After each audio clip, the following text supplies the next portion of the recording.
Welcome to Drowsworthy, where history's most dangerous moments become your most peaceful sleep.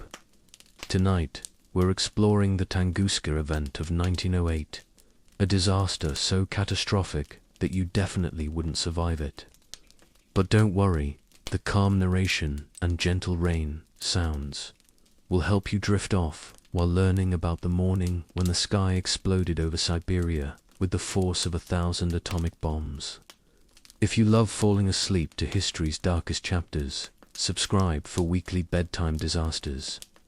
Take a moment to turn down your lights. Maybe switch on a fan for that gentle, constant hum. Get comfortable, because we're about to journey to one of the most remote places on Earth. On one of the most terrifying mornings in human history. Why you wouldn't survive being in the Tunguska forest on June 30th, 1908. Picture this. It's 7:17 in the morning on June 30th, 1908. You're a Wenki reindeer herder, and you've spent the night in your traditional tent, called a chum, deep in the Podkamennaya, Tunguska River region of central Siberia. The forest around you stretches for hundreds of miles in every direction, an endless sea of larch, pine, and spruce trees. This is one of the most isolated places on our planet, where the nearest settlement is days away by reindeer sledge, and the concept of rapid communication simply doesn't exist. You wake to the sound of your reindeer shuffling restlessly outside. Something feels different this morning, though you can't quite place what it is. The air seems charged, electric, like the moments before a thunderstorm, but the sky above the forest canopy appears clear. You step outside your tent to check on your animals, breathing in the crisp Siberian air that carries the scent of pine, resin, and morning dew. Your reindeer are agitated, their large, dark eyes rolling with an anxiety you've rarely seen. These animals have survived in this harsh environment for thousands of years, their instincts finely tuned to danger. They're pawing at the ground, their breath creating small clouds in the cool morning air. You try to calm them with gentle words in your native Ewenki language, but they remain restless, as if sensing something approaching that you cannot yet perceive. The temperature this morning is perhaps -10 degrees Celsius, typical for this time of year in this part of Siberia. You're dressed in layers of reindeer, hide and fur, your traditional clothing that has kept your people alive in this unforgiving landscape for generations. Your breath creates a constant stream of vapor as you move around your small campsite, checking your supplies and preparing for another day of following your herd across the endless taiga. Then, at exactly 7:17 a.m. local time, your world ends. First comes the light. A brilliance beyond anything you've ever experienced suddenly illuminates the forest around you. It's not the gradual brightening of sunrise, but an instantaneous, overwhelming radiance that turns night into a day brighter than noon. The light is so intense that it penetrates through your closed eyelids, even when you instinctively squeeze them shut and cover your face with your hands. Every tree, every blade of grass, every snowflake becomes visible with crystal clarity for hundreds of miles in all directions. But you wouldn't have time to marvel at this supernatural illumination, because within seconds, you'd realize you're about to die. The light is followed immediately by heat, intense, searing heat that feels like standing directly in front of a massive furnace. Your exposed skin begins to burn instantly. The traditional reindeer hide clothing that has protected your ancestors for millennia suddenly feels like it's made of paper. The temperature around you rises so rapidly that snow begins to vaporize, creating clouds of steam that mix with the acrid smell of burning vegetation. Your reindeer, those magnificent creatures that have carried your people across this landscape for countless generations, are now screaming.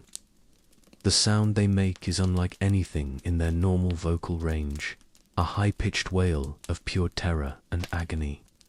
Their fur is beginning to singe, and they're running in chaotic circles. Their survival instincts completely overwhelmed by this unprecedented disaster.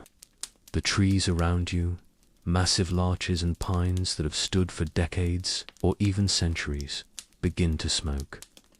The resin in the pine trees starts to boil, creating a sound like water in a kettle, but magnified 1,000-fold. The very air around you shimmers with heat waves, distorting your vision and making it difficult to focus on anything. But the light and heat are just the beginning of your final moments. Approximately 15 seconds after the initial flash, you hear it. The sound is indescribable in human language, beyond the capacity of words to convey. Imagine every thunderclap you've ever heard, multiplied by 1,000, all occurring simultaneously. It's a sound that doesn't just reach your ears, it penetrates your entire body, vibrating through your bones and organs. The sound is so intense that it would likely rupture your eardrums instantly, but that would be the least of your concerns. This is the sound of something massive, something unimaginably powerful, exploding in the atmosphere above you. The object, whatever it was, has just released energy equivalent to between 10 and 15 megatons of TNT, roughly 1,000 times more powerful than the atomic bomb that would later destroy Hiroshima. You, standing in the Siberian forest below, are experiencing the effects of what scientists would later call an airburst, an explosion that occurs several miles above the Earth's surface. As this impossible sound washes over you, you feel it in ways that go beyond hearing. Your chest cavity vibrates with the pressure waves. Your heart struggles to maintain its rhythm against the acoustic assault. The sound is so intense that it interferes with your brain's ability to process other sensory information. You might find yourself temporarily blinded not by the light, but by the neurological chaos caused by the acoustic trauma. The reindeer that haven't already fled in terror now collapse. Some from the acoustic shock, others from the heat that continues to intensify. Their thick winter coats, perfect for surviving Siberian winters, have become death traps in this sudden furnace. Then comes the shockwave. About 37 seconds after the initial explosion, you feel the ground beneath your feet begin to tremble. This isn't the gentle swaying of an earthquake, but a violent, chaotic shaking that makes it impossible to maintain your balance. Trees begin to fall around you, not individually, but in massive waves. The forest that has surrounded you with its protective embrace is now becoming a death trap of falling timber. But you're not just dealing with falling trees. You're experiencing what geologists call a seismic event generated by an aerial explosion. The shockwave from the blast above has traveled down through the atmosphere and is now transferring its energy into the ground. The very earth is responding to the violence occurring in the sky above. The shaking intensifies rapidly. Your tent, your shelter, your connection to survival in this harsh environment collapses immediately. Your carefully organized supplies scatter across the forest floor. The container holding your precious fire-starting materials, essential for survival in the Siberian wilderness, falls and breaks open, spilling its contents across the trembling ground. As you struggle to maintain your footing on the buckling earth, you notice that the trees aren't just falling randomly. They're all falling in the same direction, away from some central point in the sky above. It's as if an invisible giant hand is pushing them over in a radial pattern. Massive larches, some of them 3 feet in diameter and over a century old, are toppling like matchsticks. The sound of the falling forest is almost as terrifying as the original explosion. Thousands upon thousands of trees crashing to the ground simultaneously create a continuous roar of splintering wood and crashing timber.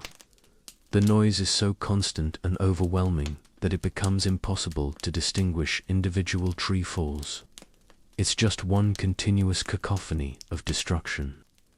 But even as trees fall around you in every direction, you notice something strange and terrifying. The trees aren't just falling, they're being stripped. The intense heat following the initial flash has set the entire forest ablaze. Every tree, every bush, every blade of grass is now burning simultaneously. The Tunguska forest, one of the most pristine wilderness areas on Earth, has become a raging inferno in less than a minute. The air around you is now filled with smoke, so thick that breathing becomes nearly impossible. Each breath you manage to take burns your lungs and throat. The smoke isn't just from burning wood, it's from burning everything organic. The complete combustion of an entire ecosystem happening all around you. The smell is overwhelming, acrid and choking, unlike anything you've experienced even during the controlled burns your people sometimes use for hunting. As you stumble through this apocalyptic landscape, trying desperately to find some escape route, some path to safety, you realize that there is none. The destruction extends in every direction as far as you can see. The entire forest is ablaze, trees are still falling, and the heat continues to be so intense that your clothing is now smoldering. Your reindeer, the animals that were your livelihood, your transportation, your connection to survival in this harsh land, are either dead or have fled in terror.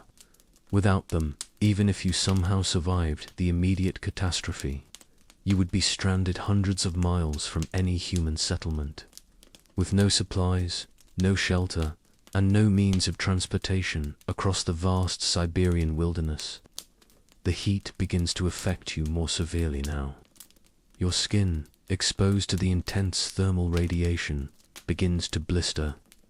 Your hair and eyebrows singe and burn. The traditional clothing that has protected your people for generations becomes unbearably hot, but removing it would expose your skin to even more intense heat. Dehydration sets in rapidly. The intense heat is causing you to lose body fluids at an unprecedented rate. Your mouth becomes dry as leather, and swallowing becomes difficult and painful. The snow that was on the ground this morning has not only melted, it has evaporated entirely, leaving no source of water in your immediate vicinity. As you struggle through the burning, falling forest, you begin to realize that the very air around you is changing. The explosion has altered the atmospheric composition locally. The intense heat has created updrafts so powerful that they're generating their own weather patterns. Strange clouds form overhead, and the air pressure fluctuates wildly, making your ears pop and creating a disorienting sensation that adds to your growing panic. If you're enjoying this peaceful journey through history's chaos, consider subscribing for more bedtime disasters. Now, let's get back to your final moments in the Tunguska forest. The electromagnetic effects of the explosion begin to manifest in ways that would seem supernatural to someone from 1908. If you had possessed any metal objects, they might have become uncomfortably warm or even hot to the touch. The aurora, those beautiful northern lights that you've seen dancing across the Siberian sky on countless clear nights, suddenly appear even though it's broad daylight. The entire sky takes on an otherworldly greenish glow that adds to the surreal, nightmarish quality of your situation. By now, perhaps 5 minutes after the initial explosion, your situation has become completely hopeless. You're surrounded by a forest fire that extends for hundreds of square miles in every direction. The heat has become so intense that it's causing you to lose consciousness intermittently. Your body's natural cooling systems, evolved to handle the cold Siberian climate, are completely overwhelmed by this unprecedented thermal assault. The smoke inhalation alone would likely be fatal at this point. With every labored breath, you're drawing in superheated air filled with toxic compounds from the burning forest. Your respiratory system, designed to filter the clean, cold air of the Siberian wilderness, cannot process this toxic mixture. Your lungs begin to fill with fluid as they react to the chemical assault, making each breath more difficult than the last. As you collapse to the burning ground, your vision becomes blurred and distorted. The combination of heat exhaustion, dehydration, smoke inhalation, and acoustic trauma has overwhelmed your nervous system. The last thing you might see is the strange, otherworldly glow still emanating from the sky above, and the endless expanse of burning forest stretching to every horizon. Your death would not be quick or peaceful. It would be a combination of burns, smoke inhalation, and heat stroke, occurring over the course of perhaps 10 to 15 minutes from the initial explosion. You would be one of the lucky ones, relatively speaking, because you experienced the event directly. Others, further from the epicenter, would survive the initial blast, only to face days or weeks of struggling through a burned, devastated landscape with no food, water, or shelter. The tragic irony is that this disaster occurred in one of the most sparsely populated regions on Earth. If the same event had happened over a major city, it would have killed hundreds of thousands of people instantly. But here, in the remote Siberian wilderness, the casualties were primarily the forest itself. Hundreds of millions of trees destroyed in a matter of minutes. But what makes this disaster truly terrifying from a historical perspective is that in 1908, nobody understood what had happened. There was no scientific framework for comprehending such an event. No understanding of meteorites, asteroids, or comets capable of causing such destruction. No knowledge of nuclear physics or the kinds of energy releases that could flatten 2,000 square kilometers of forest. The few indigenous people who witnessed the event and survived described it in terms that their culture could understand, as the anger of the gods, as supernatural punishment, as the end of the world. They had no context for understanding that they had witnessed what was probably the largest cosmic impact event in recorded human history. The Ewenki people, your people in this scenario, had lived in harmony with the Tunguska forest for generations. They understood its rhythms, its dangers, its gifts. They knew how to survive in conditions that would kill most humans within days. But no amount of traditional knowledge, no accumulation of survival wisdom passed down through generations, could have prepared them for the morning when the sky exploded. This is what makes the Tunguska event so uniquely terrifying. It was random, unprecedented, and absolutely unstoppable. There were no warning signs, no prophecies, no gradual build-up of danger. One moment you're living your life as your ancestors had for thousands of years, and the next moment you're experiencing forces beyond human comprehension. The forest that had been your home, your provider, your entire world was gone. Not gradually harvested, not slowly changed by climate or human activity, but instantaneously transformed from a living ecosystem into a charred wasteland. The reindeer herds that had sustained your people, the very foundation of Ewenki culture and survival, were scattered or dead. The familiar landmarks that had guided your people across the vast Siberian landscape for generations were erased. Even if you had somehow survived those first terrifying minutes, your ordeal would have been far from over. You would have found yourself alone in a devastated landscape that stretched for hundreds of miles in every direction. The streams and rivers that had provided water would have been choked with ash and debris from the burning forest. The plants and berries that supplemented your diet would have been completely destroyed. The game animals that your people hunted would have either been killed or fled the region entirely. Most critically, the complex network of traditional knowledge about navigating this landscape would have become useless overnight. The distinctive trees that served as landmarks were gone. The seasonal patterns of plant and animal life that guided your people's movements through the year had been completely disrupted. You would have been as lost in this familiar territory as a city dweller dropped into an alien world. This catastrophe represents something uniquely terrifying in human experience: the complete, instantaneous destruction of not just individual life, but of an entire way of life that had existed for millennia. The Tunguska Event didn't just kill trees and animals, it temporarily erased human culture from a vast area of Siberia. As we drift towards sleep tonight, safe in our beds, it's worth contemplating this reminder of how fragile our existence really is. The Awenki herder who woke up that morning had no reason to believe it would be any different from the thousands of other mornings in their life. They could not have imagined that cosmic forces beyond their understanding were about to reshape their world in the most violent way possible. The psychological impact of witnessing such an event would have been as devastating as the physical effects. Imagine trying to process what you had experienced with the worldview of 1908.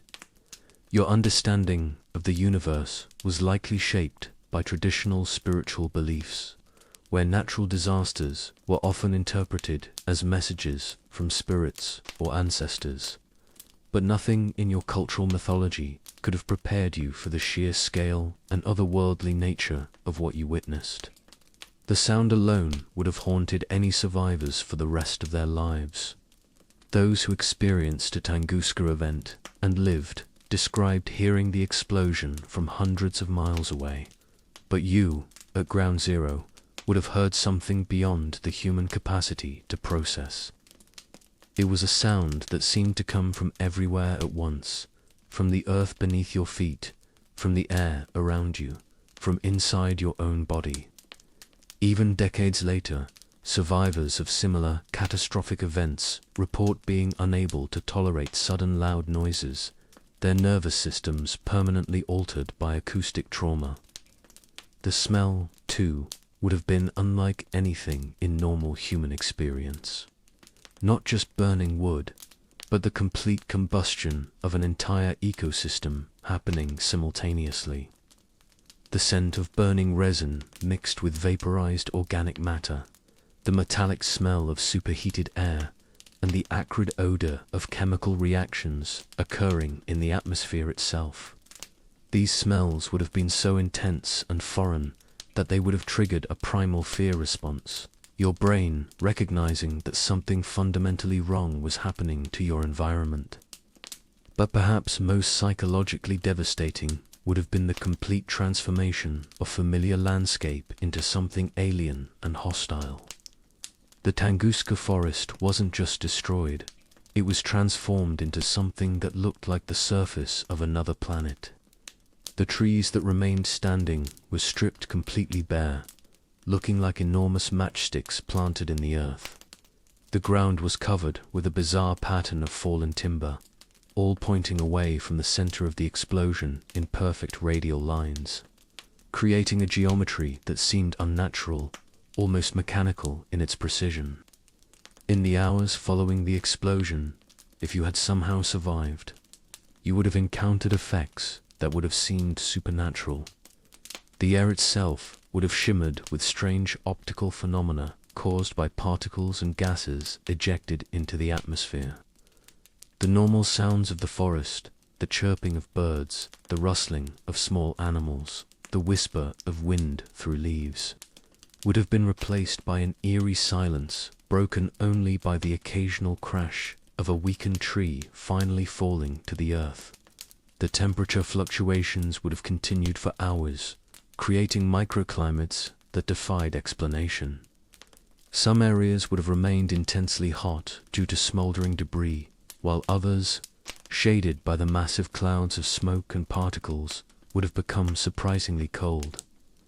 This patchwork of extreme temperatures would have made it nearly impossible to regulate your body heat, adding another layer of physical stress to an already overwhelming situation. Your traditional knowledge of reading weather patterns, accumulated over a lifetime of living in this harsh environment, would have become completely useless. The explosion had created its own weather system, with winds swirling in unpredictable directions, sudden changes in air pressure, and precipitation patterns that followed no natural logic. The very skills that had kept you alive in the Siberian wilderness would have been rendered meaningless in this transformed landscape. If other members of your community had been scattered across the region that morning, you would have had no way to find them or determine their fate.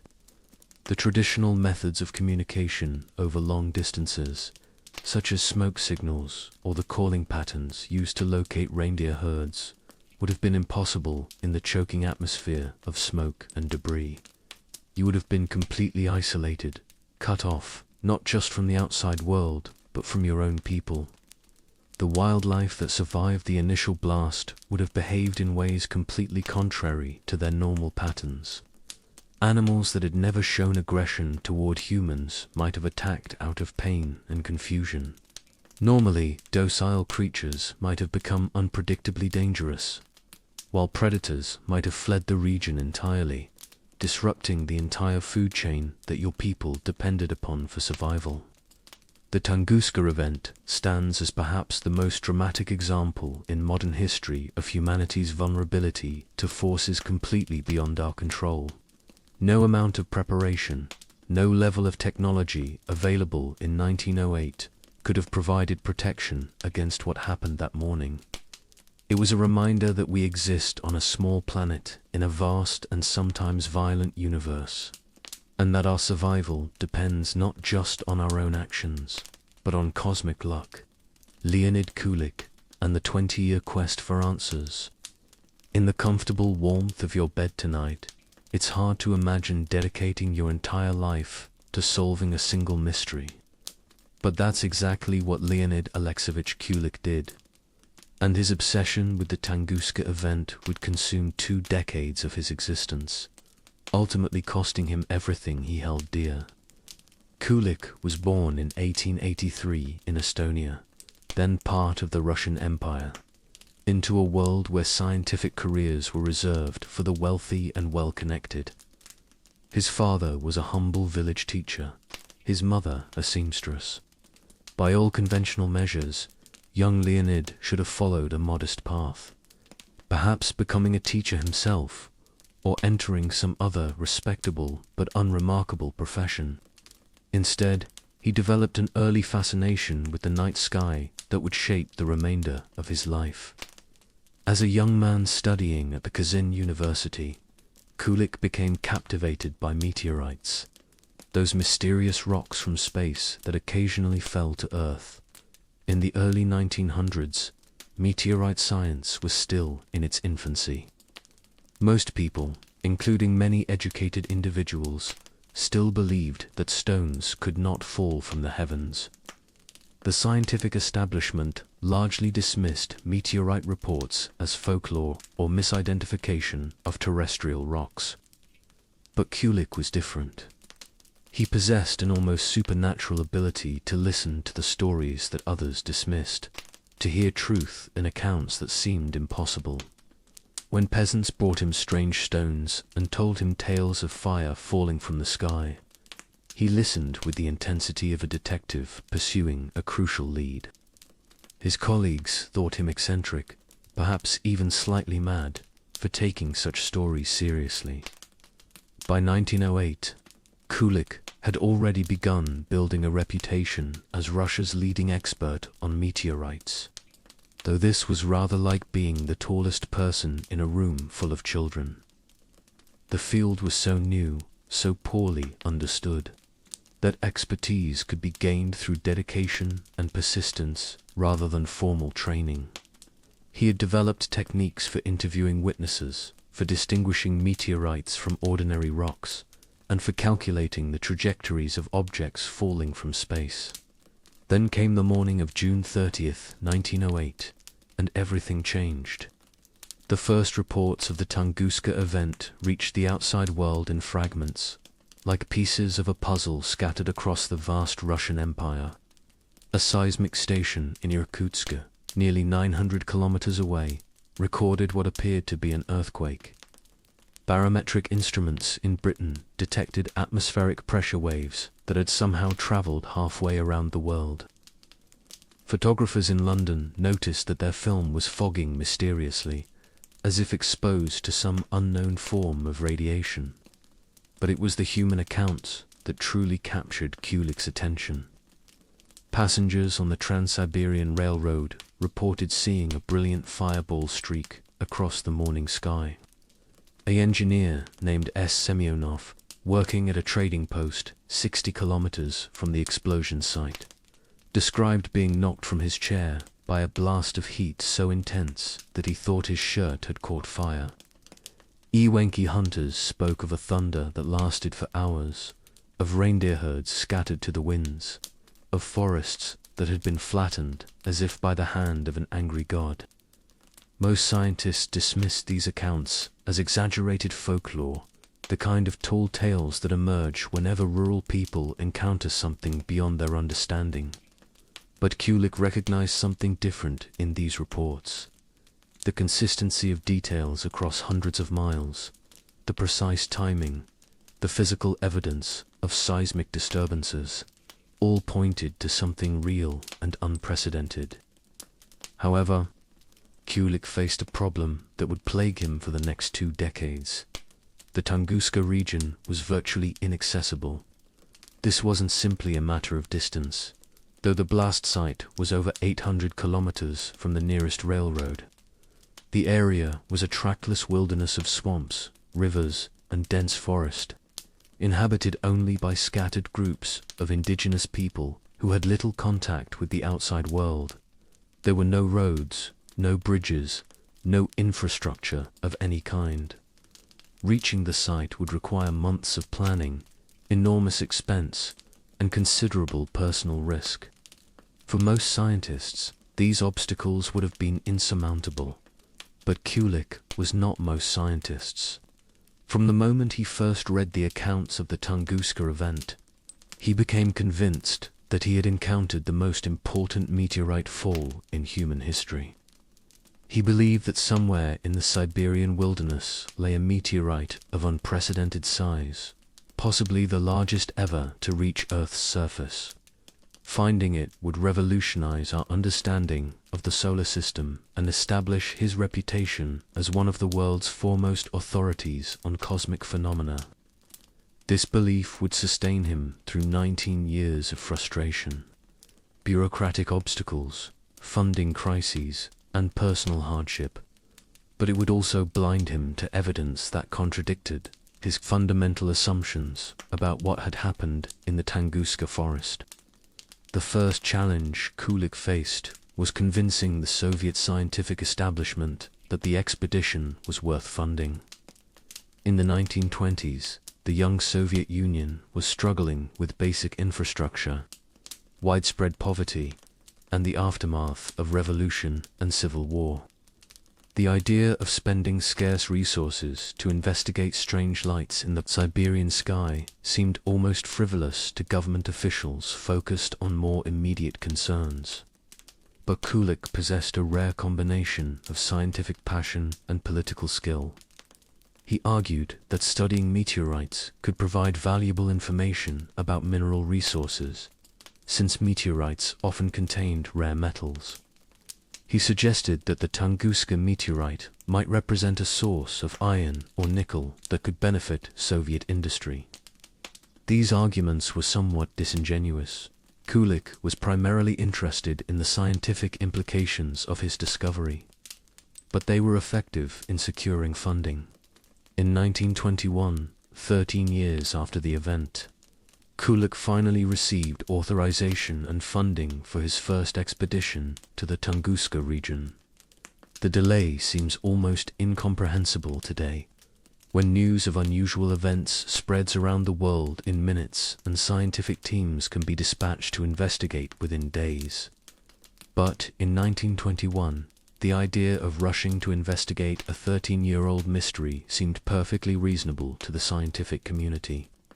Kulik's first expedition was a disaster in almost every conceivable way. The team, consisting of Kulik and 2 assistants, departed from Moscow in February 1921, expecting to reach the blast site within a few weeks. They had no accurate maps of the region, no reliable information about routes or conditions, and no means of communication with the outside world once they left the railroad.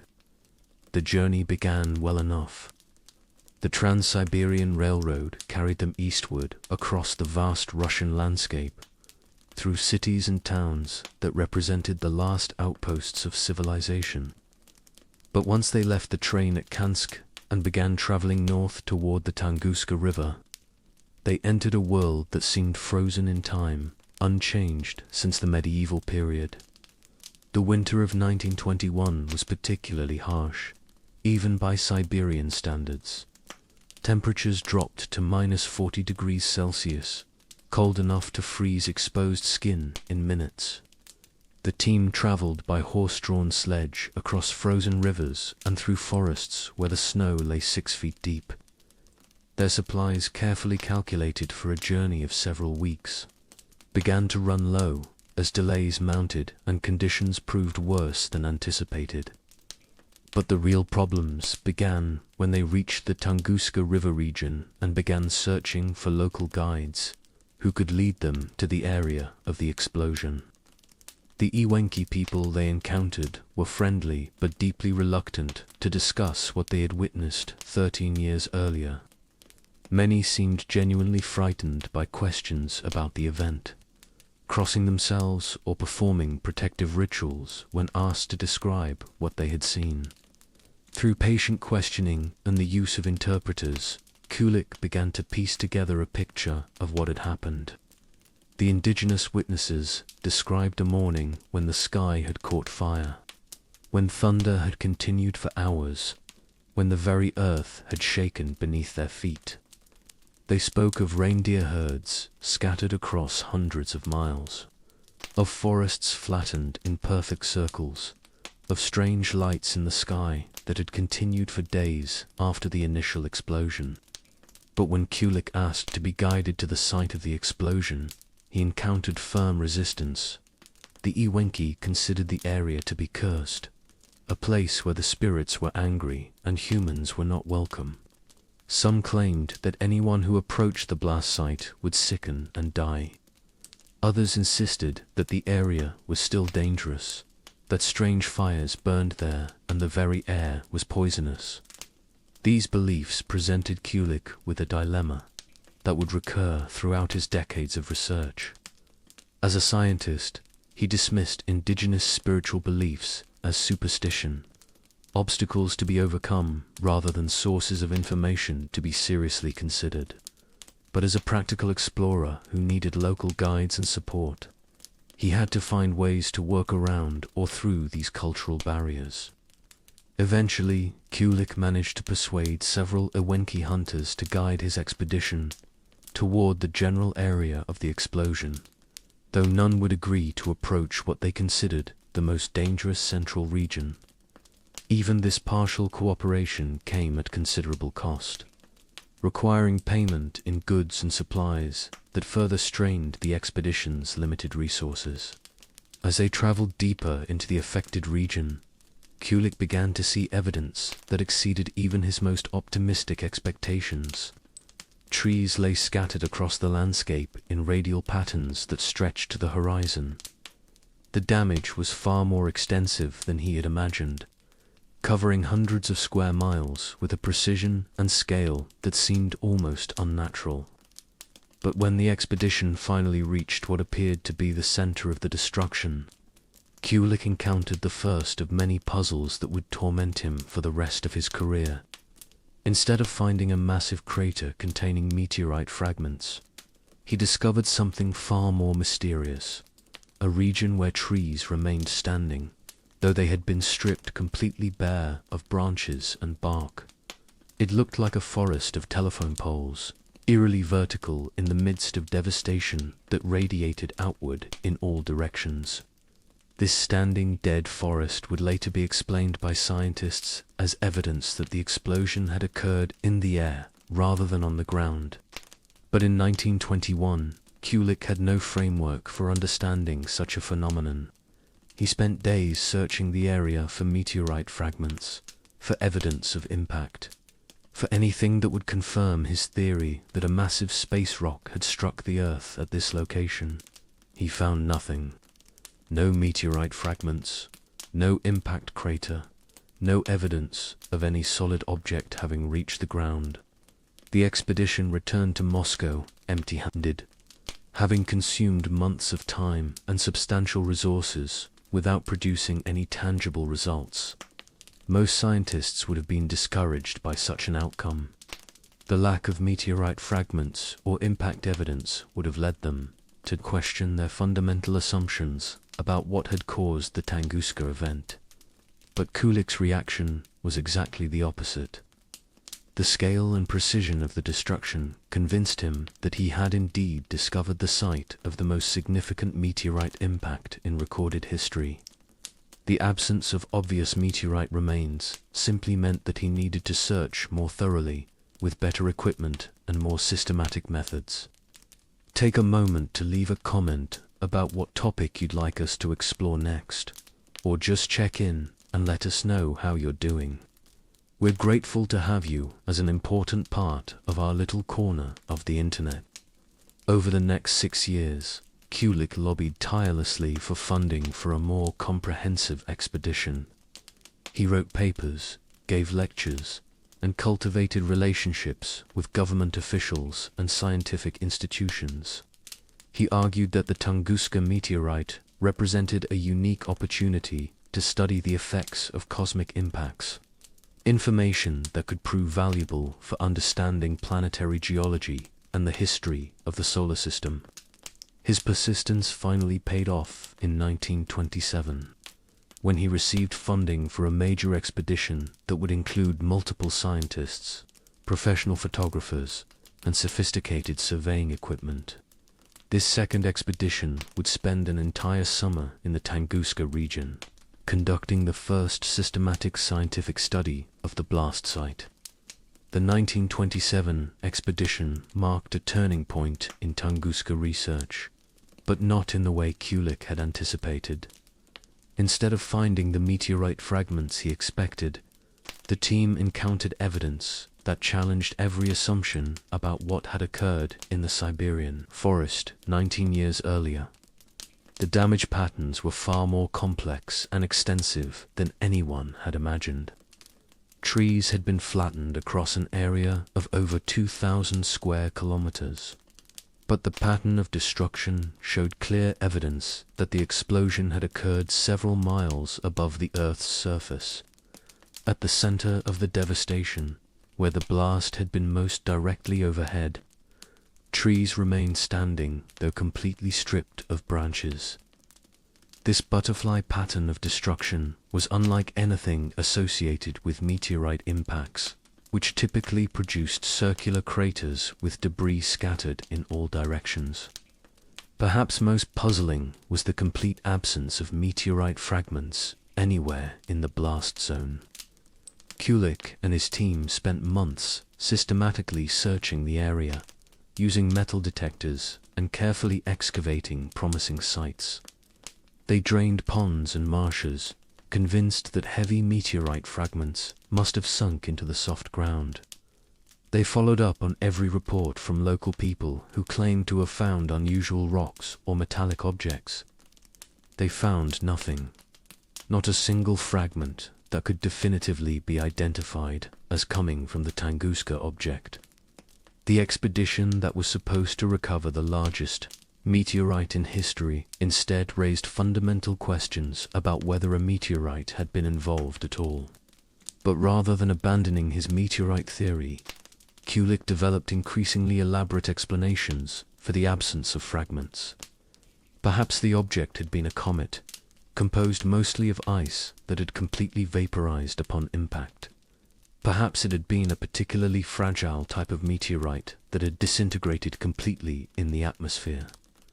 Perhaps the fragments had been buried so deeply by the explosion that they lay beyond the reach of conventional excavation methods.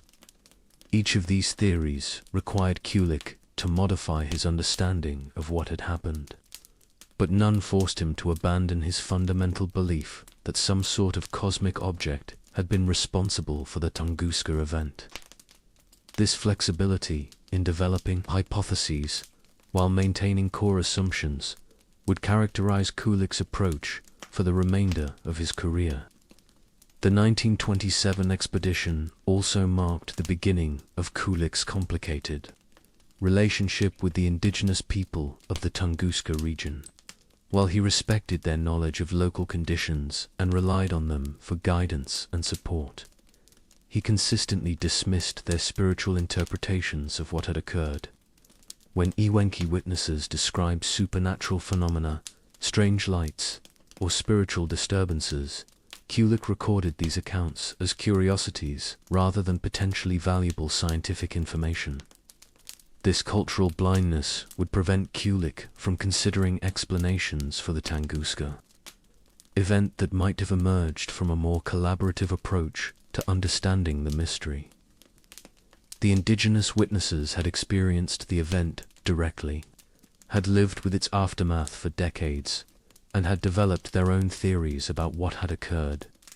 But because their explanations were framed in spiritual rather than scientific terms, Kulik treated them as obstacles to be overcome rather than sources of insight to be explored. The 1927 expedition established Kulik as the world's leading expert on the Tunguska event.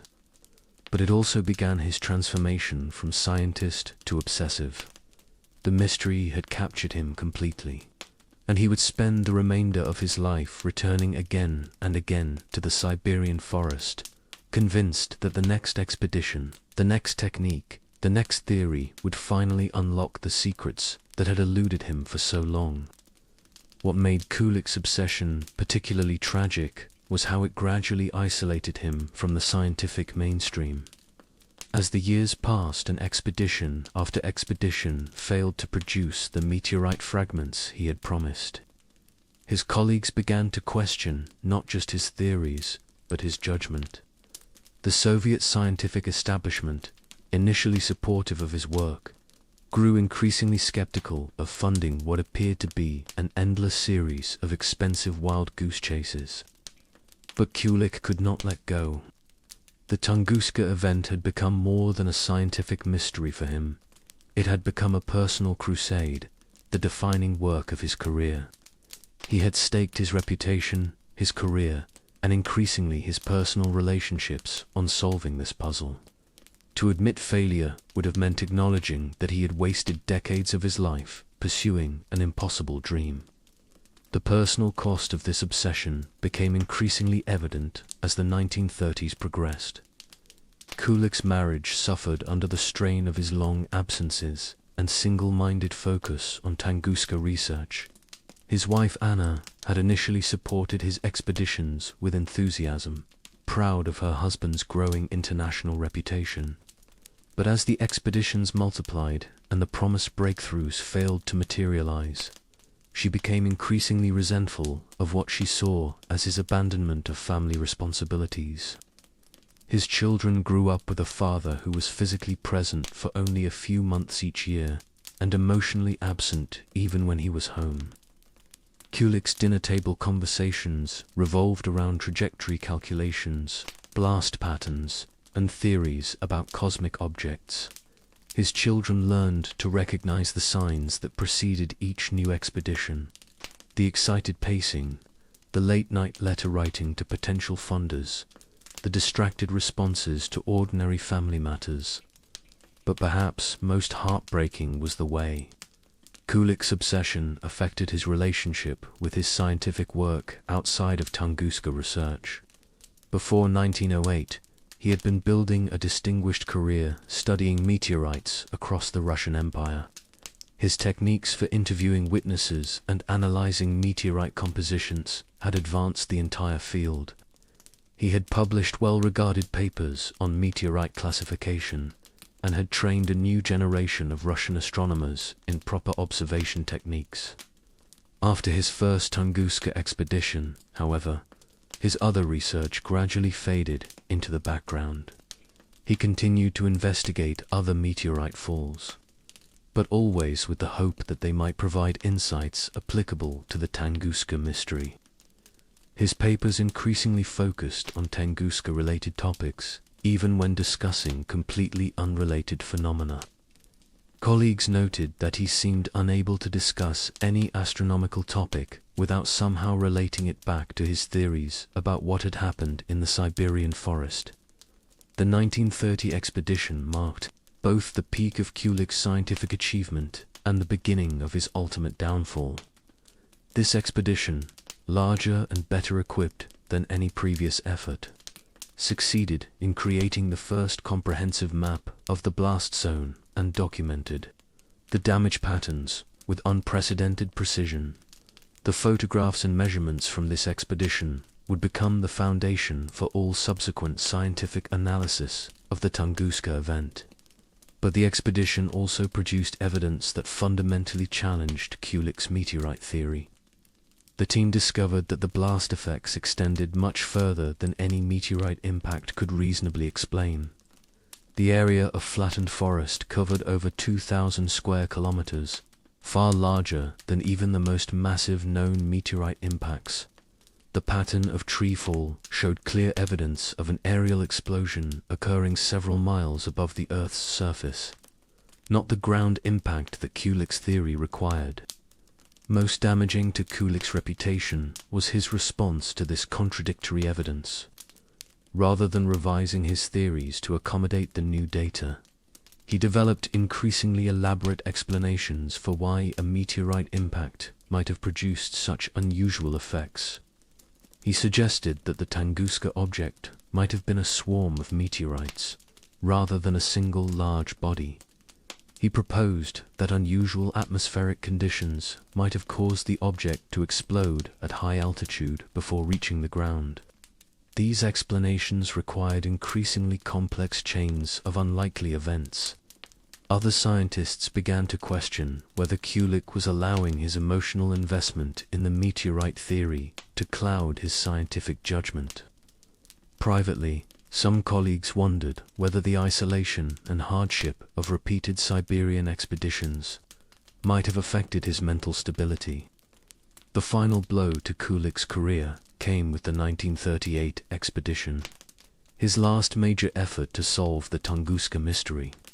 By this time, the Soviet government was becoming increasingly suspicious of scientists who maintained international contacts, and Kulik's correspondence with foreign researchers had attracted unwelcome attention from security officials. The expedition was smaller and more poorly funded than previous efforts, reflecting both budgetary constraints and growing official skepticism about the value of Tunguska research. The 1938 expedition found no new evidence to support Kulik's meteorite theory. Instead, it raised additional questions about the nature of the Tunguska object that Kulik seemed unable or unwilling to address. Team members reported that Kulik appeared increasingly erratic, pursuing theories that seemed to change daily and abandoning promising lines of investigation without clear explanation. Upon returning from Siberia, Kulik found that his position at the Academy of Sciences had become precarious. Younger scientists, less emotionally invested in the meteorite theory, were proposing alternative explanations for the Tunguska event. Some suggested that the object had been a comet, composed primarily of ice and dust that would have left no solid remains. Others proposed that it might have been a fragment from an asteroid belt, or even speculated about unknown types of cosmic phenomena. These alternative theories gained support precisely because they could explain the absence of meteorite fragments that had so puzzled Kulik. But for Kulik, abandoning the meteorite theory would have meant admitting that his life's work had been based on a fundamental misunderstanding. He continued to argue for increasingly unlikely versions of his original hypothesis, even as the scientific community moved on to consider other possibilities. The tragedy of Leonid Kulik's story lies not in his failure to solve the Tunguska mystery, but in his inability to adapt when evidence contradicted his cherished beliefs. He had approached the investigation with genuine scientific curiosity and had made important contributions to our understanding of the event. but his emotional investment in a particular explanation ultimately prevented him from considering alternatives that might have led to more accurate conclusions. When World War II reached the Soviet Union in 1941, Kulik volunteered for military service despite being nearly 60 years old. Perhaps he saw the war as an opportunity to redeem himself, to prove his loyalty and value to the Soviet state. Or perhaps he simply could not bear to remain in Moscow, watching younger scientists receive the recognition and resources that had once been his. Kulik served as a volunteer in a Home Guard unit defending the approaches to Moscow. In October 1941, during one of the desperate battles to halt the German advance, he was wounded by shrapnel and taken prisoner. He died in a German prisoner of war camp in April 1942, far from the Siberian forest that had consumed his life. The mystery he had pursued for over 2 decades still unsolved. Theories, investigations, and the enduring enigma. As you settle deeper into your pillows tonight, imagine the frustration of scientists who spent decades staring at evidence that seemed to contradict everything they thought they knew about objects falling from space.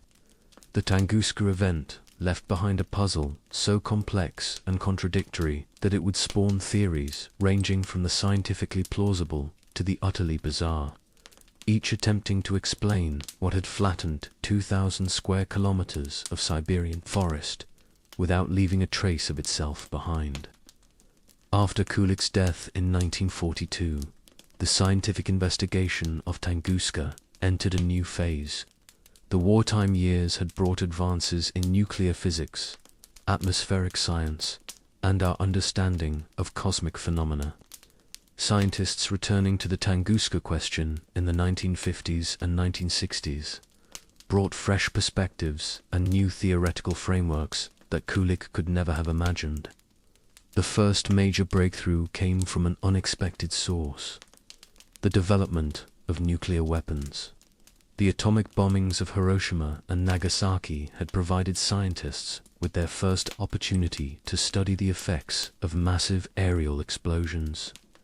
When researchers compared photographs of Hiroshima's devastation with Kulik's carefully documented images of the Tunguska blast zone, the similarities were striking and illuminating. The pattern of destruction in both cases showed the characteristic signature of an airburst, an explosion occurring several miles above the ground. At Hiroshima, the atomic bomb had detonated approximately 2,000 feet above the city, creating a zone of destruction that radiated outward from the point directly below the blast. Trees and buildings closest to ground zero remained standing, though stripped and damaged, while structures further away were flattened in radial patterns pointing away from the center. The Tunguska forest showed exactly the same pattern, but on a vastly larger scale. The standing dead trees that had so puzzled Kulik were located directly beneath the point of explosion, where the blast wave had traveled straight down with maximum force but minimum lateral push. The flattened trees that extended for dozens of miles in all directions had been knocked over by blast waves, spreading outward from the same aerial point. This revelation fundamentally changed how scientists understood the Tunguska event. Instead of looking for a large meteorite that had struck the ground, researchers began investigating what kind of object might have exploded in the atmosphere with the force of 10 to 15 megatons of TNT, equivalent to nearly 1,000 Hiroshima bombs. The nuclear comparison also provided the first credible explanation for the complete absence of meteorite fragments. If the Tunguska object had disintegrated completely in an aerial explosion, releasing all of its kinetic energy as heat and shock waves, there might indeed be nothing left to find on the ground. The material of the original object could have been vaporized entirely, dispersed as microscopic particles across the atmosphere. This theory gained support from a careful analysis of the magnetic and chemical properties of soil samples collected from the blast zone, In the 1950s, Soviet scientists discovered tiny metallic spherules embedded in tree resin and scattered across the forest floor. These microscopic balls of iron and nickel showed the characteristic signs of having been formed at extremely high temperatures, consistent with the complete vaporization and recondensation of metallic material. But even as the airburst theory solved some puzzles, it created new ones. What kind of cosmic object could have exploded with such tremendous force while still several miles above the Earth's surface? Ordinary iron meteorites, the type Kulik had spent decades searching for, simply don't behave in this manner. They might fragment during atmospheric entry, but they don't typically explode with nuclear weapon-level energy releases. This question led scientists to consider a possibility that had been largely ignored during Kulik's lifetime, that the Tunguska object might have been a comet rather than a traditional meteorite. Comets, composed primarily of water ice mixed with dust and rocky debris, are much more fragile than iron meteorites. A comet entering Earth's atmosphere at high speed would experience rapid heating as friction converted its kinetic energy to thermal energy. The ice in a comet would vaporize almost instantly under these conditions, creating a massive expansion of superheated gas. This expansion would create internal pressures far exceeding the structural strength of the remaining rocky material, causing the entire object to explode like a steam boiler subjected to excessive pressure. The explosion would release not only the kinetic energy of the original object, but also the thermal energy generated by its passage through the atmosphere. Computer models developed in the 1960s and 1970s showed that a comet roughly 60 meters in diameter, traveling at a typical cosmic velocity of 20 to 30 kilometers per second, could indeed produce an airburst with the energy estimated for the Tunguska event. The complete vaporization of such an object would leave no solid remains to be found on the ground, explaining the absence of meteorite fragments that had so frustrated Kulik. The comet theory also explained some of the more mysterious aspects of the Tunguska event that had been poorly understood in Kulik's time. Witnesses across Europe had reported unusually bright sunsets and strange atmospheric phenomena for several days.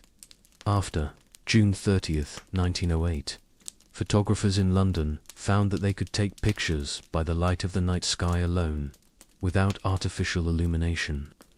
These effects were consistent with vast quantities of fine dust and water vapor being injected into the upper atmosphere by a cometary explosion. The dust particles would act as condensation nuclei for water vapor, creating high-altitude clouds that scattered sunlight in unusual ways. The water vapor itself would contribute to enhanced visibility of normally faint astronomical phenomena, such as noctilucent clouds that glow faintly in the twilight sky. But even the comet theory, compelling as it seemed, could not explain all aspects of the Tunguska event. Some witnesses reported seeing the object change course during its final approach, suggesting a level of maneuverability inconsistent with any known natural phenomenon. Others described multiple explosions occurring in sequence, rather than the single catastrophic blast that the comet model predicted. These anomalies led to the development of increasingly exotic theories about what might have caused the Tunguska event. Some scientists proposed that the object might have been composed of antimatter, a theoretical form of matter that releases enormous amounts of energy when it comes into contact with ordinary matter. An antimatter meteorite would indeed explode with tremendous force upon entering Earth's atmosphere, leaving no solid remains behind. Other researchers suggested that the Tunguska event might have been caused by a microscopic black hole, a region of space-time so dense that not even light can escape from it. Such an object, according to theoretical calculations, might pass completely through the Earth while releasing energy through various exotic physical processes. This would explain both the aerial explosion and the absence of any impact crater or meteorite fragments. Perhaps the most speculative theory proposed that the Tunguska event was evidence of an extraterrestrial spacecraft that had exploded or crashed in the Siberian wilderness. Proponents of this idea pointed to the unusual maneuverability reported by some witnesses, the precise timing of the explosion at an altitude that would maximize damage while minimizing radiation exposure to the surrounding area, and the complete absence of any identifiable debris. While these exotic theories captured public imagination and spawned countless books and documentaries, they failed to gain acceptance within the mainstream scientific community. The fundamental problem was that each theory required the existence of phenomena that had never been observed or confirmed through other means. Antimatter meteorites, microscopic black holes, and crashed spaceships were all theoretically possible, but there was no independent evidence that such things actually existed or could reach Earth. As the 20th century progressed, advances in atmospheric physics and computer modeling allowed scientists to test various theories with increasing precision. The most detailed simulations, using sophisticated models of atmospheric dynamics and thermodynamics, consistently supported the comet hypothesis as the most likely explanation for the observed effects. These models showed that a comet, approximately 60 meters in diameter, composed of the typical mix of water, ice, and rocky debris, would behave exactly as witnessed during the Tunguska event. The object would begin to heat and fragment at an altitude of about 100 kilometers, creating a brilliant fireball visible for hundreds of miles. The rapid vaporization of ice would cause the object to explode at an altitude of 5 to 10 kilometers, releasing energy equivalent to a large nuclear weapon. The explosion would create a shock wave that traveled down to Earth's surface at supersonic speed, flattening trees in the characteristic radial pattern observed in the Tunguska forest. The heat pulse accompanying the shock wave would ignite fires across hundreds of square kilometers, while the acoustic effects would be audible for thousands of kilometers in all directions. But perhaps most importantly, the complete vaporization of the comet would leave no solid debris larger than microscopic particles. The iron and nickel content of the original object would be dispersed as tiny metallic spherules, exactly matching what Soviet scientists had discovered in their soil samples from the blast zone. Despite this compelling evidence supporting the comet theory, the Tunguska event continued to generate alternative explanations well into the 21st century. Part of the enduring appeal of the mystery lies in the fact that no one actually witnessed the explosion itself. All of the eyewitness accounts describe seeing a brilliant object streaking across the sky, followed by intense heat and sound. But no human being reported seeing the moment of explosion from close enough range to definitively describe what occurred. This absence of direct observation left room for speculation and alternative interpretation that continues to this day. Even with sophisticated computer models and detailed analysis of physical evidence, there remains an element of uncertainty about exactly what happened over the Tunguska forest on the morning of June 30th, 1908. The mystery deepened further with the discovery that similar, though smaller, events have occurred elsewhere on Earth with surprising frequency. Atmospheric monitoring systems developed during the Cold War to detect nuclear weapons tests revealed that objects from space explode in Earth's atmosphere several times per year, releasing energy equivalent to thousands of tons of TNT. Most of these explosions occur over oceans or unpopulated areas and go unnoticed by human observers. But the realization that such events are relatively common raised new questions about the Tunguska event. If cosmic objects explode in our atmosphere regularly, what made the 1908 event so unusually powerful? Was it simply a matter of size, or were there other factors that contributed to the unprecedented scale of destruction? This question led scientists to examine the orbital mechanics of the Tunguska object more carefully. The direction and timing of the explosion provided clues about where the object had come from within the solar system. Analysis of witness accounts and the pattern of destruction suggested that the object had approached from the southeast, following an orbit that brought it into Earth's atmosphere at a relatively shallow angle.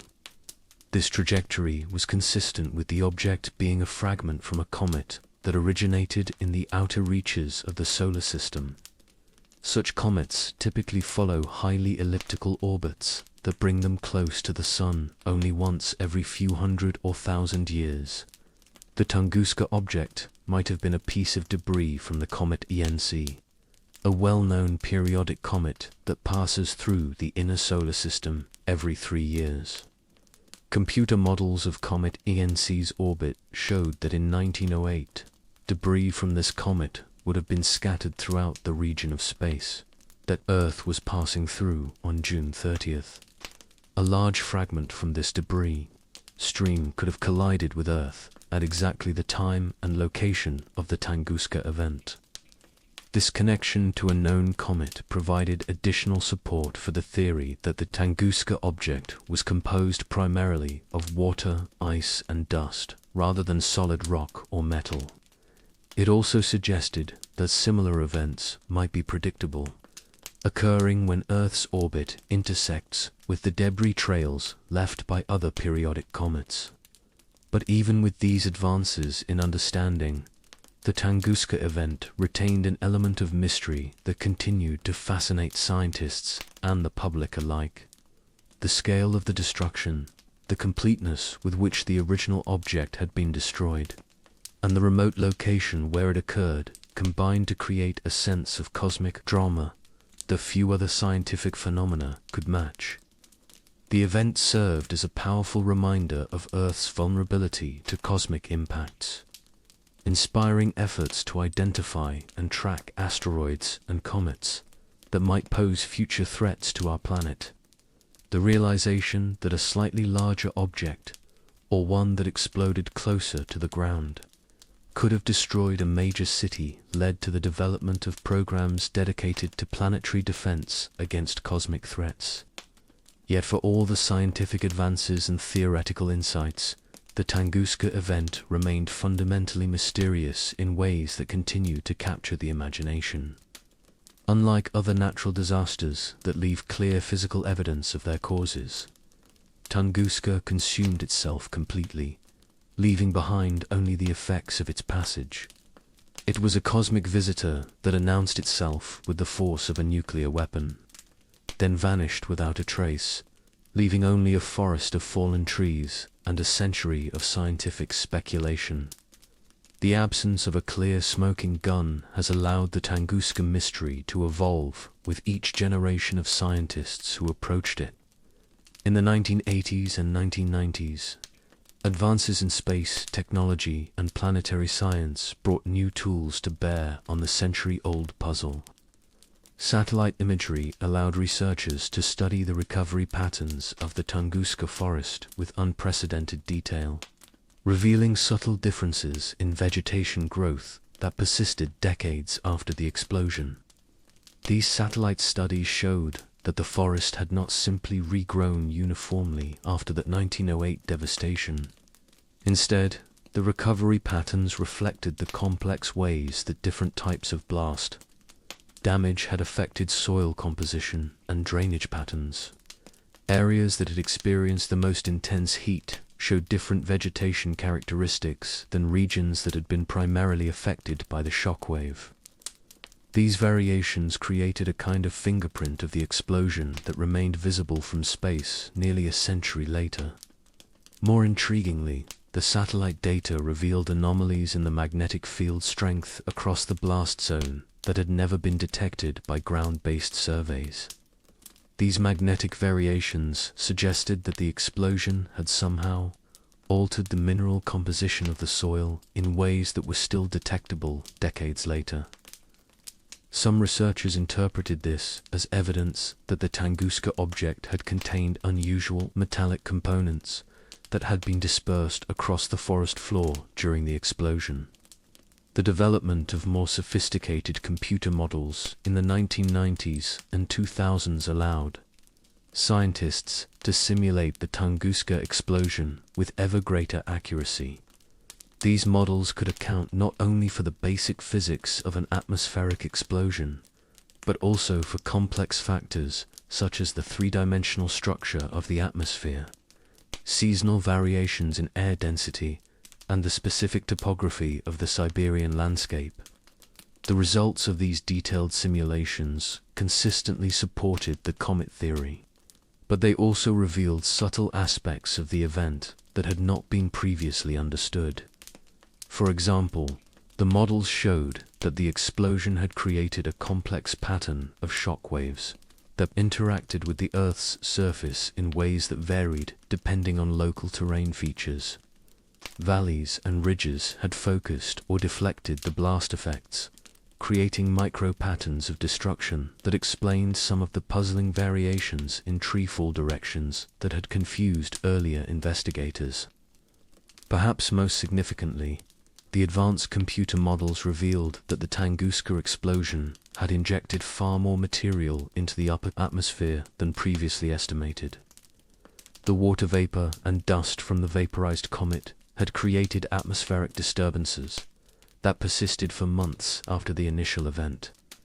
This helped explain not only the unusual sunsets observed across Europe in the summer of 1908, but also subtle climate variations that had been recorded by weather stations across the northern hemisphere. The realization that the Tunguska event had produced global atmospheric effects led to a new appreciation of how even relatively small cosmic impacts could have far-reaching consequences. Climate scientists began to study the Tunguska explosion as a natural experiment in atmospheric modification, providing insights into how larger impacts might affect global weather patterns and climate stability. But even as scientific understanding of the Tunguska event advanced, the mystery continued to generate alternative theories that pushed the boundaries of conventional physics. In the early 2000s, some researchers proposed that the explosion might have been caused by a fragment of strange matter, a theoretical form of matter composed of exotic particles that exist only under the extreme conditions found inside neutron stars. According to this theory, a tiny piece of strange matter, perhaps no larger than a grain of sand, could have fallen to Earth from a distant neutron star collision. Upon entering our atmosphere, this exotic material would have converted ordinary matter into more strange matter through a chain reaction process, releasing enormous amounts of energy in the process. The entire sequence from atmospheric entry to explosion might have lasted only a few seconds, but would have released energy equivalent to a large nuclear weapon. Other researchers explored the possibility that the Tunguska event had been caused by what they termed a plasma phenomenon, a naturally occurring electrical discharge in the upper atmosphere. According to this theory, unusual solar activity in 1908 might have created conditions that allowed a massive lightning-like discharge to occur between the Earth's surface and the ionosphere.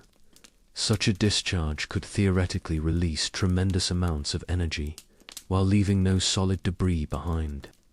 These exotic theories, while scientifically speculative, reflected the continuing power of the Tunguska mystery to inspire creative thinking about the nature of cosmic phenomena.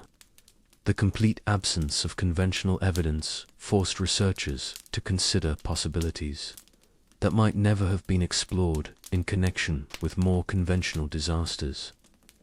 The mystery also continued to inspire expeditions to the Tunguska site well into the 21st century. Advanced metal detectors, ground-penetrating radar, and chemical analysis techniques allowed modern investigators to search for evidence that might have been overlooked by earlier expeditions. Some of these efforts focused on the possibility that microscopic fragments of the original object might still be embedded in the soil or in the annual growth rings of trees that had survived the explosion. In 2013, a team of Italian researchers announced that they had discovered what they believed to be fragments of the Tunguska object embedded in the resin of damaged trees. Chemical analysis of these microscopic samples suggested a composition consistent with a carbonaceous chondrite meteorite, a type of space rock rich in organic compounds and water. This discovery generated considerable excitement, as it appeared to provide the first direct physical evidence of the object that had caused the explosion. However, subsequent analysis by other research teams failed to confirm these findings. The microscopic samples proved to be contaminated with terrestrial materials, making it impossible to determine whether they actually originated from the Tunguska object. This controversy highlighted the ongoing challenge of studying an event that had occurred over a century ago in one of the most remote regions on Earth. The debate over these potential fragments reflected a broader challenge that has characterized Tunguska research from its earliest days: the difficulty of distinguishing between evidence related to the 1908 explosion and the natural background of cosmic dust and meteorite fragments that accumulate in any location over time. Earth is constantly being bombarded by microscopic particles from space, making it extremely challenging to identify material that can be definitively linked to a specific event like Tunguska. Despite these challenges, the search for physical evidence of the Tunguska object continues to this day. Modern techniques, such as isotopic analysis and electron microscopy, offer the possibility of identifying cosmic material with much greater precision than was possible in Kulik's time. Some researchers remain optimistic that definitive physical evidence of the Tunguska object will eventually be discovered, providing final confirmation of its composition and origin. Yet there is something almost poetic about the possibility that the Tunguska mystery may never be completely solved. In an age when satellite surveillance and global communications networks make it difficult for any significant event to go unrecorded, Tunguska remains a reminder of a time when vast regions of our planet were still truly unknown and unexplored. The explosion occurred in what was perhaps the last great wilderness on Earth, witnessed only by a handful of indigenous people whose accounts were filtered through multiple layers of translation and cultural interpretation. The modern world and Tunguska's enduring impact. As you drift toward sleep in the comfort and safety of your modern bedroom, it's worth contemplating how the Tunguska event fundamentally changed humanity's relationship with the cosmos above.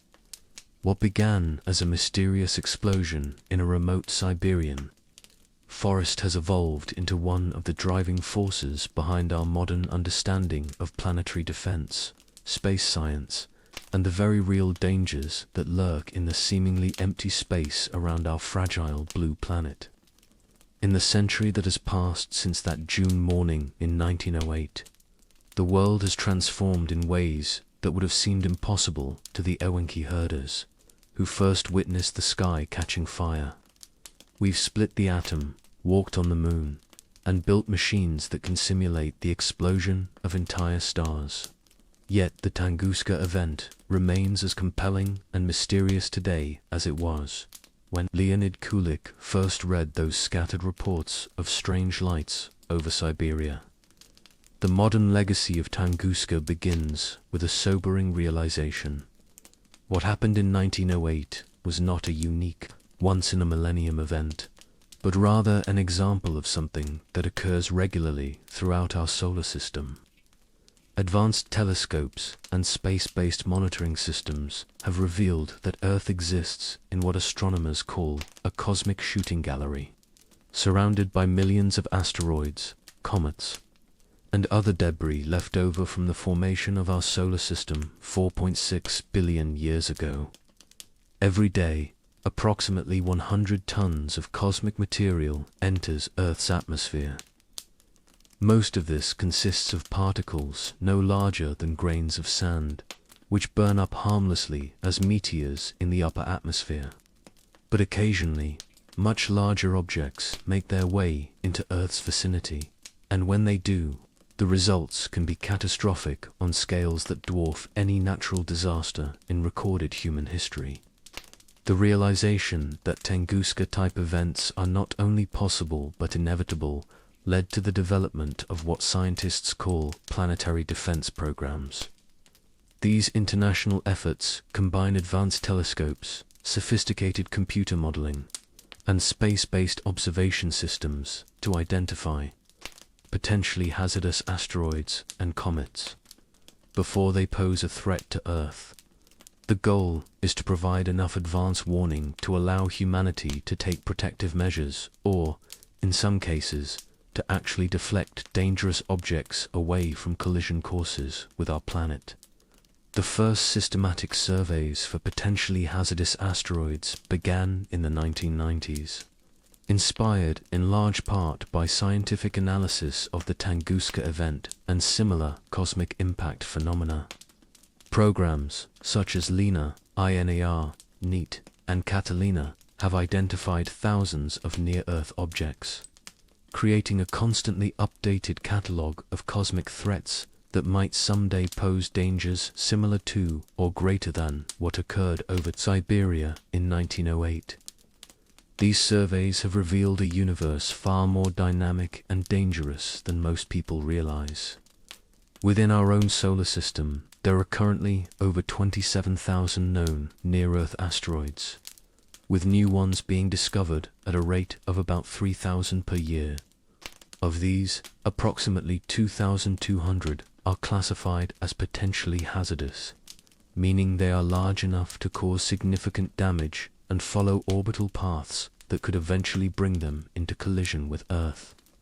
The statistics are sobering when viewed from the perspective of human civilization. Objects the size of the Tunguska Impeter, roughly 50 to 100 meters in diameter, strike Earth approximately once every 1,000 years. Larger objects, capable of causing regional or global catastrophes, arrive less frequently but with predictable regularity over geological timescales. An object large enough to cause mass extinctions, similar to the asteroid that ended the age of dinosaurs 66 million years ago, impacts Earth roughly once every 100 million years. From the comfort of your bed tonight, these timescales might seem reassuring. The odds of experiencing a major cosmic impact during any individual human lifetime are vanishingly small. But from the perspective of human civilization, which has existed for only a few thousand years, and hopes to continue for many thousands more, these statistics represent an existential challenge that must be taken seriously. The influence of the Tunguska Event on modern planetary defense efforts extends beyond simply cataloging potential threats. The mystery of what exactly happened over Siberia in 1908 has driven advances in computer modeling, atmospheric physics, and impact dynamics that have applications far beyond asteroid detection. Scientists studying Tunguska have developed sophisticated models of how different types of objects behave when they enter Earth's atmosphere at cosmic velocities. These models reveal that the size and composition of an impacting object are only part of what determines how dangerous it might be. The angle of approach, the velocity of impact, and the altitude at which an object explodes or fragments all play crucial roles in determining the extent of damage on the ground. A relatively small object approaching at a shallow angle might skip off Earth's atmosphere like a stone skipping across water, while a similar object arriving at a steep angle might penetrate deep into the atmosphere before exploding with devastating effect. The Tunguska event has also influenced the development of impact mitigation technologies. If astronomers detect a potentially dangerous asteroid or comet on a collision course with Earth, several options exist for deflecting or destroying it before impact occurs. These range from relatively gentle techniques, such as using solar radiation pressure or gravitational tractors to gradually alter an object's orbit, to more dramatic approaches involving nuclear weapons or kinetic impactors. In 2022, NASA successfully demonstrated one of these techniques with the Double Asteroid Redirection Test Start mission. This spacecraft deliberately crashed into a small asteroid called Dimorphos, changing its orbital period by several minutes, and proving that humanity now possesses the technological capability to alter the paths of cosmic objects. The success of this mission marked a historic milestone in planetary defense, showing that the kind of cosmic catastrophe that devastated the Tunguska forest is no longer something humanity must simply accept as inevitable. But the legacy of Tunguska extends far beyond practical concerns about planetary defense. The event has fundamentally shaped how scientists think about the relationship between Earth and the broader cosmos. Before 1908, most people viewed space as essentially empty, a vast void punctuated by distant stars and planets that had little direct influence on earthly affairs. The Tunguska event demonstrated that space is actually filled with debris, and that this debris occasionally intersects with Earth in ways that can have profound consequences for life on our planet.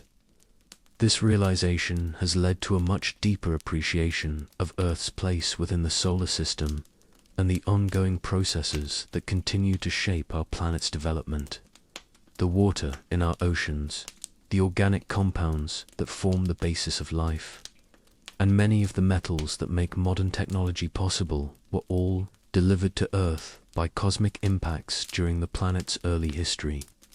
In a very real sense, we are all made of star stuff, and events like Tunguska represent a continuation of the same cosmic processes that created the conditions necessary for life to emerge on our planet. The scientific investigation of the Tunguska event has also contributed to our understanding of how life on Earth has been shaped by cosmic catastrophes throughout geological history. The impact that ended the age of dinosaurs was only the most famous of several mass extinction events that have been linked to asteroid or comet impacts. These cosmic catastrophes have repeatedly reset the course of evolution on Earth, destroying dominant species and creating opportunities for new forms of life to emerge and diversify. From this perspective, the Tunguska event represents more than just a scientific curiosity or a reminder of cosmic dangers. It provides a window into the ongoing cosmic processes that have shaped the history of life on Earth and continue to influence our planet's future development. The explosion over Siberia in 1908 was part of the same continuum of cosmic interactions that brought the building blocks of life to Earth billions of years ago, and that will continue to influence our planet's evolution for billions of years to come. The cultural impact of the Tunguska event has been equally profound, inspiring countless works of science fiction, documentaries, and popular science books. The mystery surrounding what exactly exploded over Siberia has captured the public imagination in ways that few other scientific phenomena have achieved. Part of this appeal lies in the dramatic nature of the event itself. The idea that something possessing the power of 1,000 atomic bombs could appear from nowhere, devastate a vast area, and then vanish without leaving conventional evidence of its existence. But perhaps more fundamentally, Tunguska represents something that resonates with deep-seated human anxieties about our vulnerability in an unpredictable universe.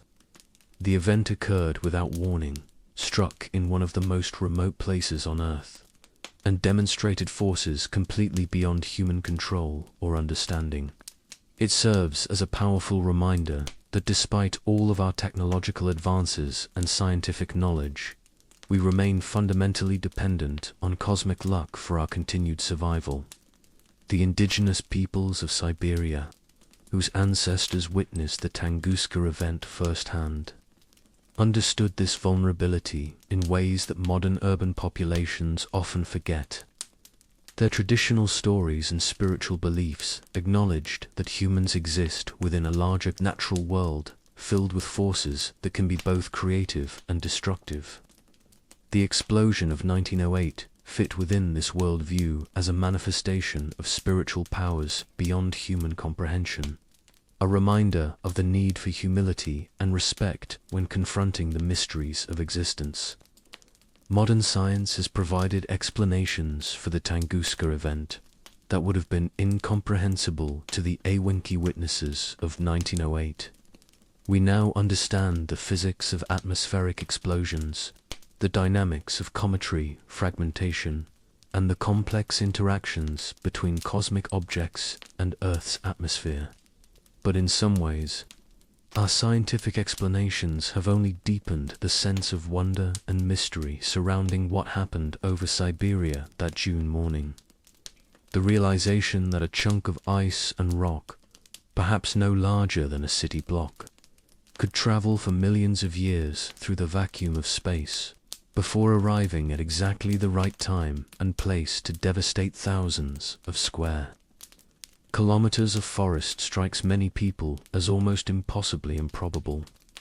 The precise sequence of events required for the Tunguska explosion to occur as it did involves a chain of cosmic coincidences that challenges our intuitive understanding of probability and causation. Yet this apparent improbability is itself misleading. While the specific details of the Tunguska event may seem unlikely, the occurrence of such events in general is not only probable but inevitable over the timescales relevant to planetary and stellar evolution. Earth has been experiencing cosmic impacts for over 4 billion years, and will continue to do so for as long as the solar system exists. From this perspective, the Tunguska event was not a freak occurrence, but rather a routine example of processes that have been shaping our planet since its formation. This cosmic perspective has profound implications for how we think about human civilization and our responsibilities as the first species on Earth. To develop the technological capability to detect and potentially prevent cosmic catastrophes. The Tunguska event occurred at a time when humanity lacked both the scientific understanding and the technological means to predict or prevent such disasters. We were passive victims of cosmic forces beyond our control or comprehension. Today, for the first time in Earth's history, an intelligent species possesses the tools necessary to identify cosmic threats and potentially take action to protect the planet from catastrophic impacts. This capability comes with enormous responsibility. Future generations will judge us not only on how we managed earthly challenges such as climate change and nuclear proliferation, but also on whether we took appropriate steps to protect our planet from the kinds of cosmic catastrophes that have repeatedly reset the course of life on Earth throughout geological history. The Tunguska event serves as both a warning and an inspiration in this context. It demonstrates the reality of cosmic threats and the devastating consequences that can result when such threats go undetected and unaddressed.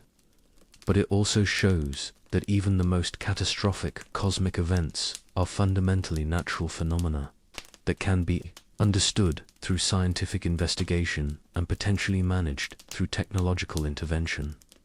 As you prepare to drift off to sleep tonight, safe in your bed and protected by the thin shell of atmosphere that surrounds our planet, the legacy of Tunguska offers both comfort and challenge.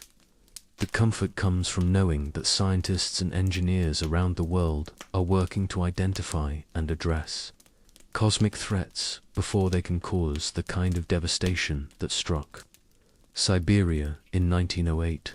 Sophisticated telescopes scan the skies each night, computer models simulate potential impact scenarios, and spacecraft, like DART, prove that humanity now possesses the ability to deflect dangerous objects away from Earth.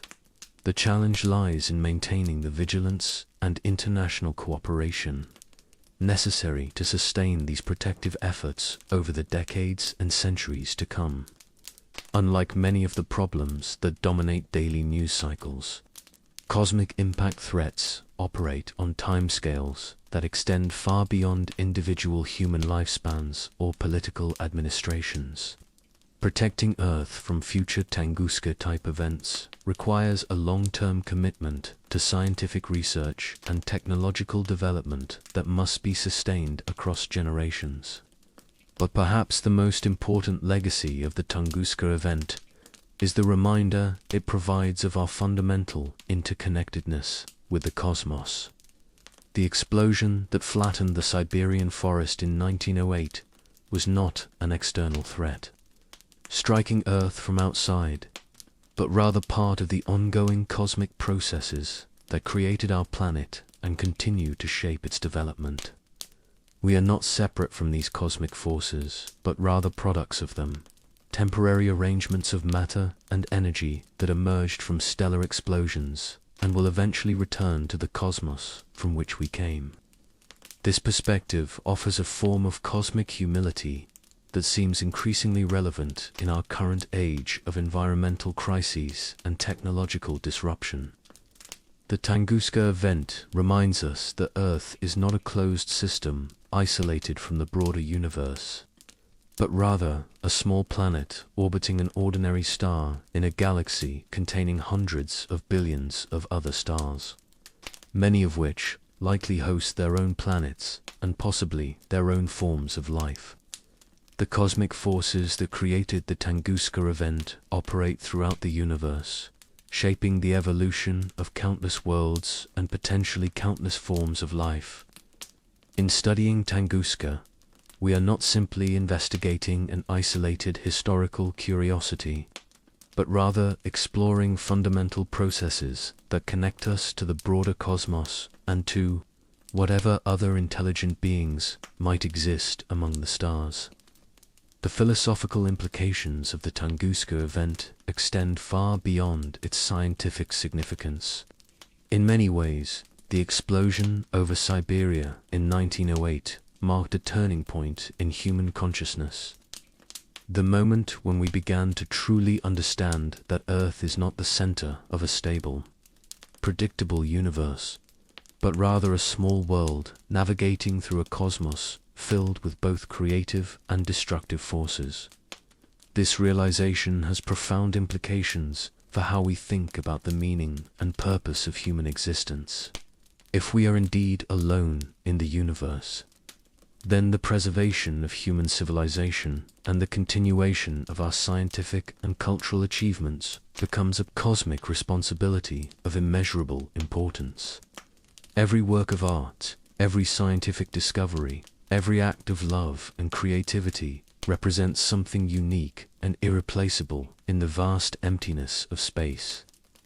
But if we are not alone, if the universe contains other forms of intelligent life, then the Tunguska event serves as a reminder of the challenges that all technological civilizations must eventually face.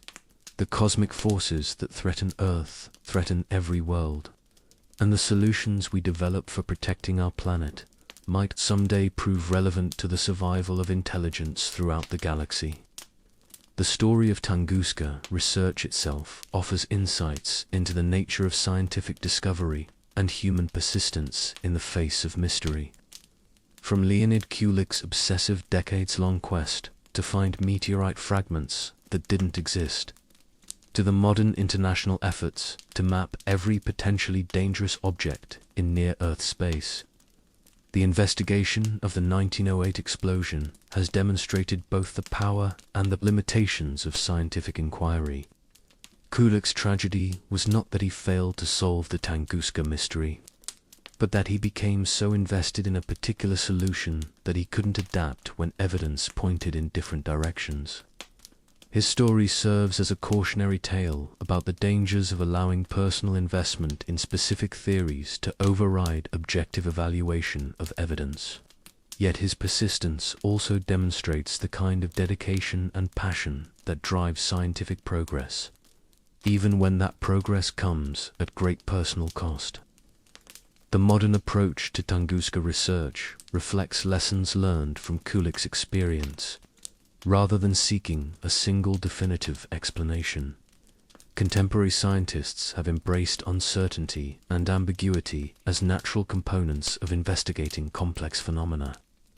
The comet theory remains the most widely accepted explanation for the 1908 explosion, but researchers continue to consider alternative possibilities and to refine their understanding as new evidence becomes available. This scientific humility seems particularly appropriate for a phenomenon that has consistently challenged human assumptions about the nature of cosmic threats.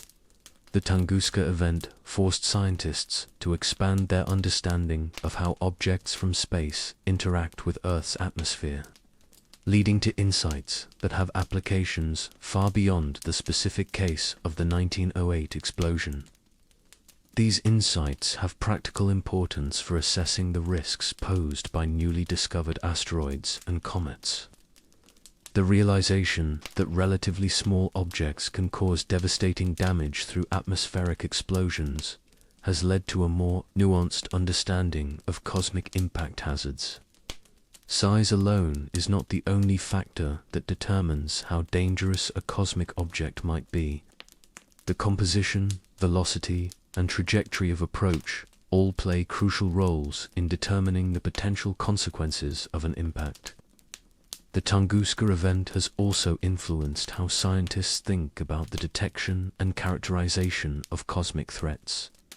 The complete absence of surviving fragments from the 1908 explosion demonstrates that some types of cosmic impacts leave little direct physical evidence behind. This realization has implications for studying ancient impact events in Earth's geological record and for understanding how frequently such events have occurred throughout our planet's history. Archaeological and geological investigations, inspired by Tunguska research, have revealed evidence of numerous cosmic impacts throughout human history, many of which may have influenced the development of human civilization in subtle but important ways. The Black Sea flood that may have inspired biblical and mythological flood stories, the climate changes that contributed to the collapse of various ancient civilizations, and even some of the mass migrations that shaped human genetic diversity may all have been influenced by cosmic impact events, similar to, but smaller than Tunguska. The recognition that cosmic impacts have repeatedly influenced human history adds another dimension to the significance of modern planetary defense efforts. We are not simply protecting ourselves from hypothetical future threats, but rather taking steps to prevent the kind of cosmic catastrophes that have repeatedly disrupted human development throughout our species' existence on Earth. The Tunguska Event has become a symbol of humanity's transition from a species that was passively subject to cosmic forces to one that actively seeks to understand and manage those forces. The Awenki herders who witnessed the 1908 explosion had no choice but to accept what happened as an incomprehensible manifestation of supernatural powers. Today, we possess both the knowledge to understand such events and the technology to potentially prevent them. This transition represents one of the most significant developments in the history of life on Earth. For over 3 billion years, life on our planet has been subject to periodic cosmic catastrophes that reset the course of evolution and determined which species survived and which became extinct. For the first time in Earth's history, an intelligent species possesses the capability to protect the entire planet from such catastrophes. The responsibility that comes with this capability is unprecedented in the history of life on Earth. We are now the guardians not only of human civilization, but potentially of all life on our planet. The decisions we make about funding and supporting planetary defense programs will determine whether future cosmic impacts become manageable challenges or catastrophic disasters. The Tunguska event serves as both a reminder of this responsibility and a source of optimism about our ability to meet it. The scientific investigation of the 1908 explosion has demonstrated humanity's capacity to solve complex puzzles through patient observation, creative thinking, and international cooperation. These same qualities will be essential for maintaining effective planetary defense systems over the decades and centuries to come. If this helped you relax and learn something new, gently tap that subscribe button for more sleepy disasters every week. Sweet dreams, and remember, you're safe in your bed. Unlike the people we just learned about, sleep well.